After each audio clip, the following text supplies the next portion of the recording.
जय हिंद बच्चों, स्वागत है आप सभी का हमारे YouTube channel SR education logic में।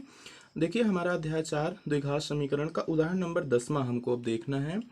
कह रहा है उदाहरण नंबर 10वां कि प्रश्नावली 4.1 के प्रश्न संख्या दूसरे के पहले को द्विघाती सूत्र से हल कीजिए। तो आप प्रश्नावली में चले जाओगे और उसके दूसरे के पहले क्वेश्चन को ले लोगे।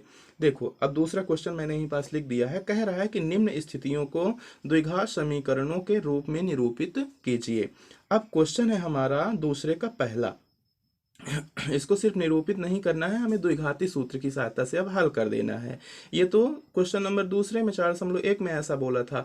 अब चलिए द्विघाती सूत्र से हम इसको हल कर देंगे। देखो, क्वेश्चन है एक आयताकार भूखंड का क्षेत्रफल 528 वर्ग मीटर या मीटर स्क्वायर है ना। वर्ग मीटर भी पढ़ सकते हैं और मीटर स्क्वायर भी।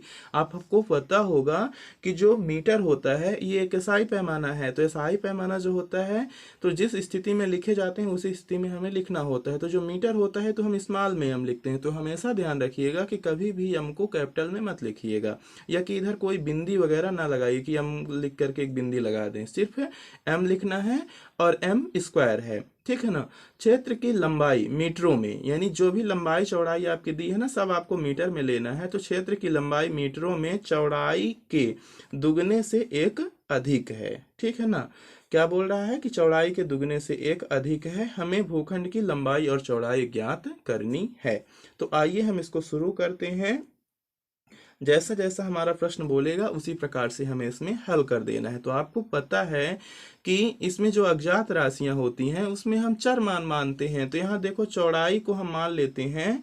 तो यहाँ हम ये लिख देते हैं कि माना आयताकार भूखंड की चौड़ाई x मीटर है। अब देखो, प्रश्नानुसार ये कह रहा है कि लंबाई चौड़ाई के दुगने से एक अधिक है। तो यहीं पास लिख लेते हैं लंबाई बराबर, बोल रहा है कि चौड़ाई के दुगने। तो देखो, चौड़ाई है यक्स, तो यक्स का दुगना हो जाएगा 2x। फिर बोल रहा है दुगने से एक अधिक है, तो एक अधिक है तो प्लस क्या हो गया 1। ठीक है, ये क्या हो गई हमारी लंबाई, कितनी हो गई 2x+1। और सभी मान किस में दिए हैं, मीटर में। तो यहाँ आपको क्या लिखना होगा, मीटर। अब इसी क्वेश्चन को क्या कर देना है, प्रश्नानुसार, क्योंकि हमें पहले द्विघात समीकरण बनाना होगा। और जब हम द्विघात समीकरण बना लेंगे तब ना इसको द्विघाती सूत्र की सहायता से हल करेंगे। तो प्रश्नानुसार आपको पता है कि आयत का क्षेत्रफल बराबर होता है लंबाई गुणे चौड़ाई, ठीक है। तो लंबाई और चौड़ाई का आप चाहो तो यहाँ लिख दो कि आयत का क्षेत्रफल बराबर लंबाई गुणे चौड़ाई, ठीक है ना। तो क्षेत्रफल एक तरफ कितना हो जाएगा 528। चलो हम कर ही लेते हैं। देखिए, ये हो गया हमारा सूत्र, आयत का क्षेत्रफल बराबर लंबाई गुणे चौड़ाई। तो देखो, आयत का क्षेत्रफल कितना दिया है, 528 वर्ग मीटर दिया है। तो इधर लिख दो 528। अब चाहो तो यहाँ पैमाना मत लिखो क्योंकि समीकरण बनाना है। लंबाई की वैल्यू देखो कितनी दी है 2x+1। चौड़ाई की वैल्यू कितनी दी है, देखो इंटू में चौड़ाई है x। अब इनका आपस में क्या हो जाएगा, गुणा हो जाएगा। चलो कर देते हैं। तो ये आपका हो जाएगा 528 बराबर, देखो 2x का गुणा x से होगा तो कितना हो जाएगा, ये 2x का हो जाएगा स्क्वायर। फिर +1 का गुणा x से होगा तो प्लस हो जाएगा आपका x, ठीक है। अब एक काम करो, इस पूरे मान को उठाकर एलएचएस में रख लो और इसको उठाकर के आरएचएस में रख दो। तो समीकरण के सामान्य रूप के रूप का हो जाएगा ना, तो गलत नहीं होगा, ठीक है। तो हम इसी प्रकार से कुछ कर लेते हैं। अब देखो, हमारा सामान्य रूप क्या होता है, ax² + bx + c बराबर 0, ठीक है ना। तो क्या बराबर में 0 है, नहीं है। तो सामान्य रूप से तुलना करके सामान्य रूप के रूप में इसको लिख लेंगे। इसको कर लेंगे पक्षांतरित, ठीक है। तो जब आप इसको पक्षांतरित करोगे तो यहाँ आप देख रहे हो कि जो 528 है आपका, तो 528 यहाँ पास किस में है, 528 आपका है प्लस में। तो जब 528 प्लस में होगा तो इधर आएगा तो माइनस का हो जाएगा। तो ये आपका हो जाएगा 2x² + x माइनस 528 और बराबर में हो जाएगा 0। अब देखो, सामान्य रूप से जब तुलना करेंगे तो आपको प्राप्त होगा a बराबर 2। सामान्य रूप तो सभी को पता होगा, ax² + bx + c बराबर 0। देखो, a की वैल्यू हो गई 2, b का मतलब x का गुणांक। तो देखो यहाँ x का गुणांक 1 है ना, प्लस में है, तो b की वैल्यू हो जाएगी 1। तो यहाँ लिख देंगे 1। अब देखो c की वैल्यू क्या हो जाएगी, c बराबर 528। तो सी की वैल्यू हो गई -528। अब द्विघाती सूत्र की सहायता से इसको हल करना है। तो आपको द्विघाती सूत्र तो याद होना चाहिए। तो हमारा द्विघाती सूत्र होता है x बराबर -b plus minus under root b² -4ac upon 2a। ये हो गया हमारा द्विघाती सूत्र। अब देखो ये जो द्विघाती सूत्र है ना, उसमें यहाँ से सभी मानों को उठा करके हमें रख देना है। तो देखो यक्स बराबर, तो यहाँ बराबर से ले लेते हैं, यक्स इधर एलएचएस में छोड़ देते हैं, चाहो तो आप लिख भी सकते हो। देखो माइनस का चिन्ह एक हमें सूत्र से मिला तो माइनस। अब b की वैल्यू सिर्फ क्या है 1, तो ये हो जाएगा आपका -1।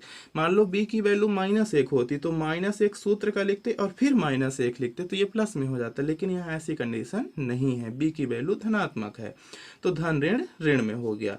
अब देखो प्लस माइनस सूत्र से, फिर अंडर रूट b², तो b² का मतलब 1 का स्क्वायर, तो 1 का स्क्वायर 1 ही आएगा। फिर -4ac, तो 4 देखो ये सभी इंटू में है तो 4 गुणे a की वैल्यू कितनी है 2 है, इंटू c की वैल्यू कितनी है, c की वैल्यू है -528। ठीक है, ये हमारी रूट की लाइन पूरी बराबर जानी चाहिए। इसके बाद बटे, तो बटे में क्या है आपका 2a है, तो 2 गुणे a की वैल्यू कितनी है, a की वैल्यू है 2, तो यहाँ हमें लिख देना है 2। अब इसके बाद आगे चलते हैं, सॉल्व करते हैं इसको। तो देखो बराबर ये माइनस का 1 ही रहेगा, प्लस माइनस, चलिए अब अंडर रूट के अंदर के मानों को हम सॉल्व कर देते हैं।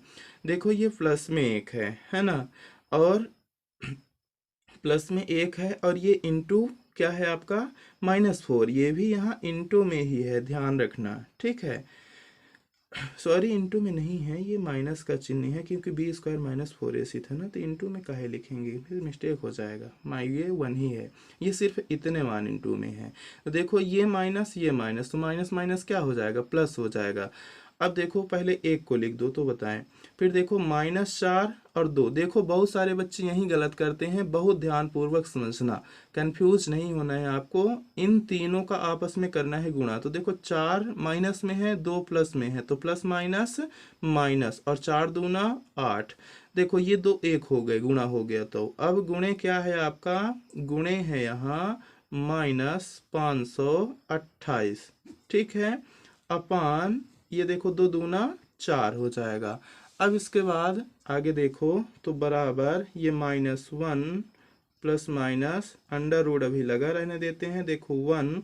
अब देखो ये भी माइनस में ये भी माइनस में, ठीक है ना, तो माइनस माइनस का जब गुणा होगा तो हो जाएगा प्लस।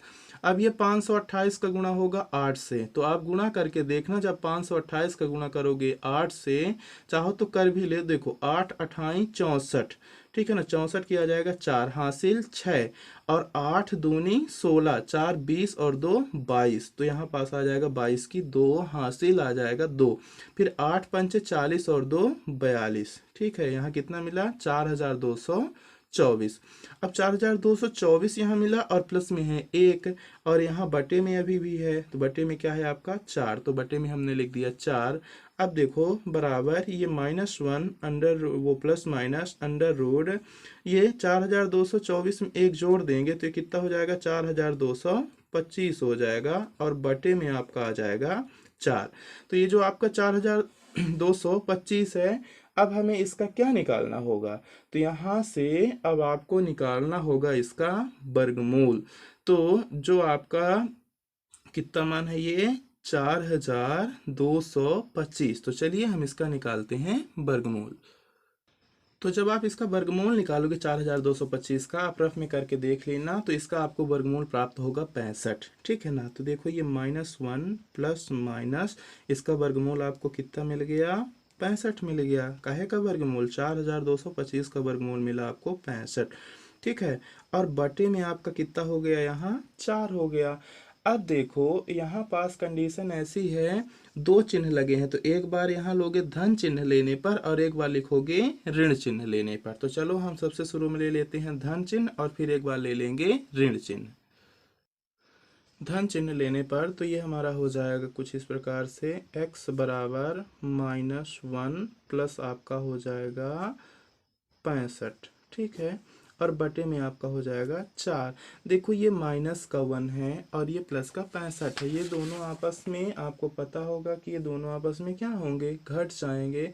तो जब ये दोनों आपस में घटेंगे तो आपको कितना मिलेगा यहाँ पास, यहाँ आपको मिल जाएगा, क्योंकि 65 धनात्मक है, एक ऋणात्मक है, तो ऋणात्मक मान छोटा है, धनात्मक मान बड़ा है, तो हमें यक्स बराबर मिलेगा 64/4। अब आपको पता है कि 64, 4 से 16 चौको 64 क्या होता है, विभाजित हो जाता है, तो आपको क्या मिलेगा, x बराबर 16। देखो हमें द्विघात समीकरण का पहला मूल x बराबर 16 किसकी सहायता से मिला, श्रीधराचार्य विधि के द्वारा या द्विघाती सूत्र के द्वारा। जैसे अब यहाँ पास हम धन चिन्ह लिए थे ना, अब एक बार लिखेंगे ऋण चिन्ह लेने पर। तो यहाँ पास हमने अब क्या ले लिया, -65, यहाँ हमने लिया था +65, यहाँ माइनस चिन्ह ले लिए, तो ये हमें मिल जाएगा। देखो दोनों ऋणात्मक है, दोनों आपस में जुड़ जाएंगे, लेकिन चिन्ह माइनस का ही होगा, तो 65 में एक जुड़ जाएगा तो क्या हो जाएगा, ये आपका 66 बटे ये आपका क्या हो गया, 4 हो गया, ठीक है। अब देखो ये क्या होंगे, आपस में अभी विभाजित होंगे, तो इनको हम क्या करेंगे, विभाजित करेंगे, 2 से दोनों को काट देते हैं, तो देखो 2 तिहाई 6, तो -3 और -3 फिर से। अब देखो 2 से ये कर जाएगा, तो 2 दूना 4, तो यहाँ पास आपको कितना मिला, -33/2। तो आपको यहाँ पता होगा कि यक्स का दूसरा मूल ये हमें प्राप्त हुआ है, यक्स बराबर -33/2। तो आपने देखा कि हमारा जो पहला मूल था x बराबर 16, वो कैसा मान है, धनात्मक मान है, ठीक है ना। तो हम इनमें जब हल करते हैं ऐसे क्वेश्चनों को, तो सिर्फ धनात्मक मान को लिया जाता है। तो यहाँ एक लाइन लिख देंगे, ऋणात्मक मान छोड़ने पर अतः या इसलिए x बराबर क्या प्राप्त होगा, आपको 16 प्राप्त होगा। तो x बराबर हमें कितना मिल गया, 16। आप देखो अब क्वेश्चन की स्टार्टिंग में आ जाओ, तो आपने x क्या माना था, आयताकार भूखंड की चौड़ाई। तो आयताकार भूखंड की चौड़ाई हमारी x थी, तो x की वैल्यू आपने देखा कितनी आई, 16। तो लिख देंगे अतः चौड़ाई बराबर, तो यहाँ अब हमें ज्ञात क्या करना था, क्वेश्चन में चौड़ाई और लंबाई ज्ञात करना था। तो चौड़ाई बराबर हमारा क्या था, यक्स था, तो चौड़ाई बराबर 16 किस में आएगा, मीटर में आएगा, क्योंकि सारे पैमाने किस में दिए थे, मीटर में। अब इसी प्रकार हमको यहीं पास निकाल देना होगा लंबाई। तो लंबाई बराबर देखा था आपने कि क्या आया था, 2x + 1 आया था, ठीक है। तो 2x यानी 2 गुणे x की वैल्यू 16 धन 1, तो 16 दूनी 32 और 1 हो जाएगा आपका 33। तो हमारी जो लंबाई है वो कितनी हो जाएगी, 33 मीटर। देखो यही हमारे दोनों होंगे आंसर, चौड़ाई हमारी हो गई 16 मीटर, लंबाई हो गई हमारी 33 मीटर। तो अतः लिख देंगे, अतः आयताकार भूखंड की लंबाई 33 मीटर व चौड़ाई 16 मीटर है। इस प्रकार से हमारा ये क्वेश्चन सॉल्व हो जाता है।